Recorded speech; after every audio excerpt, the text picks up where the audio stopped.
आसिम वकार, ये जो पूरी कंट्रोवर्सी है इस पर आपका टेक क्या है, आपकी राय क्या है?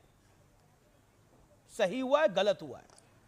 कोई कंट्रोवर्सी ही नहीं है, कोई कंट्रोवर्सी नहीं है मैडम, भाई साहब। क्या बोला तूने? कोई कंट्रोवर्सी नहीं है मैडम, भाई साहब। सिर्फ एक छोटी सी बात बता रहा हूं कि अबू आसिम आजमी पर इसलिए एफआईआर दर्ज हो रही है कि उन्होंने एक बादशाह को अच्छा कह दिया, लेकिन उसी बादशाह के लिए जिन लोगों ने काम किया, हत्याएं की, राजा जयसिंह ने शिवाजी महाराज को फंसाकर लाकर उसकी जेल में डलवा दिया, उसके पूर्वजों को, वंशजों को आप डिप्टी सीएम बनाएंगे। अमीश देवगन और आसिम बकार की डिबेट का ये वीडियो इस समय चर्चाओं में है। दोस्तों, आसिम बकार ने अमीश देवगन से बस एक ही सवाल पूछा था, उसके बाद अमीश देवगन आसिम बकार के सवाल का जवाब नहीं दे पाए। तो आखिर क्या है माजरा, चलिए आपको बताते हैं। दरअसल दोस्तों, सपा विधायक अबू आजमी ने औरंगजेब की तारीफ की थी, उसके बाद उन्हें सस्पेंड कर दिया गया। फिलहाल दोस्तों, इसी को लेकर मीडिया पर लगातार डिबेट हो रही है। आपको बता दें, अमीश देवगन, आसिम बकार और कई अन्य पार्टी के प्रवक्ता इसी बात पर चर्चा कर रहे थे। उसके बाद आसिम बकार ने अमीश देवगन से बस एक ही सवाल पूछा कि अबू आजमी ने औरंगजेब की तारीफ की तो उन पर एफआईआर दर्ज हो गई। औरंगजेब के साथ काम करने वालों के वंशजों को आप डिप्टी सीएम बनाएंगे, ऐसा क्यों? और हाँ, अगर औरंगजेब बुरा आदमी था तो उसका साथी राजा जयसिंह अच्छा आदमी कैसे हो सकता है? बस यही छोटा सा सवाल पूछा था आसिम बकार ने। इतने में ही अमीश देवगन को दिन में ही आसमान पर तारे नजर आने लगे और पतलून भी गीली हो गई। राजा जयसिंह के नाम पे शहर का नाम औरंगजेब पर बात करने से आप बच क्यों? मैं आपसे हाथ जोड़कर निवेदन कर रहा हूँ, थोड़ी हिम्मत दिखाइए। मेरे में तो बहुत हिम्मत थोड़ी हिम्मत दिखाइए और बोलिए मेरे साथ। एक सेकंड, मेरे में तो इतनी हिम्मत है, डेली 7 बजे आके मैं बोलता हूँ। ये तो लेटेस्ट न्यूज है और जनता उसको पसंद करती है, उस कार्यक्रम को। नहीं, झूठ बोल रहा है।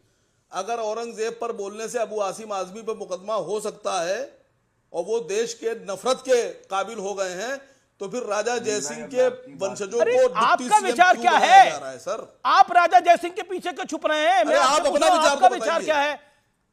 आप तो ऐसे घबराए पड़े हैं कि आप पे कोई कार्रवाई हो जाएगी जैसे। मेरा विचार तो रखिए।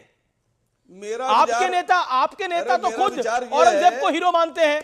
नहीं, मेरा विचार यह है कि राजा जयसिंह पर बोलने से आपकी पतलून ढीली और गीली क्यों हो रही है? देखिए, इस तरह की भाषा बताइए मुझे आप। इस तरह की भाषा मत बोला करिए।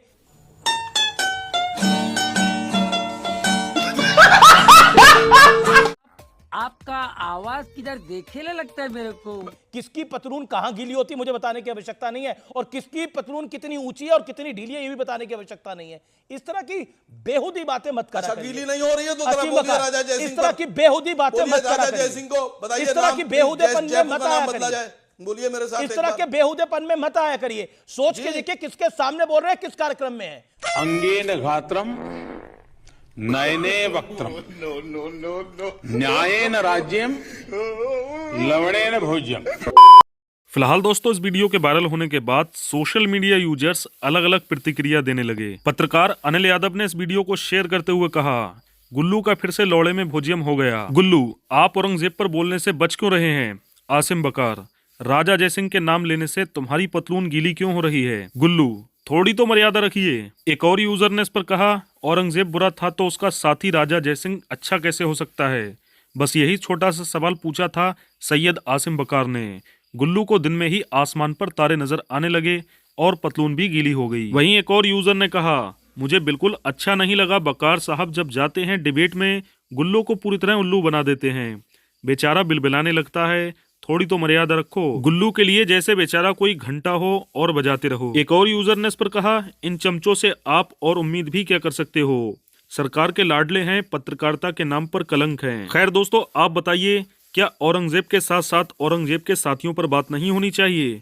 क्या है आपकी राय? अपनी राय हमें कमेंट बॉक्स में जरूर दें।